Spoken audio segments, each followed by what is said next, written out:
નમસ્કાર ખેડૂત મિત્રો, નેટ હાઉસની અંદર ઉનાળાની ઋતુમાં દૂધી, ટામેટી, ગુવાર, મરચી, વાલોળ, ભીંડો, કોબીજ, ચોળી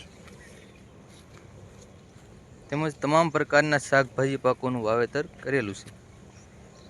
લાઈવ તમે વિડીયોમાં જોઈ શકો છો.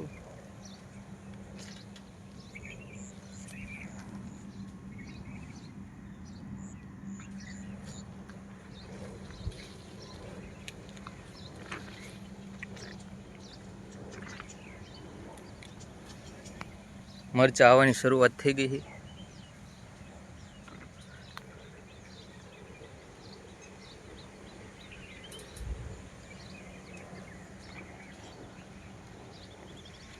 તેમજ રીંગણી, કોથમરી તમામ પ્રકારના શાકભાજી પાકોનું વાવેતર કરેલું છે.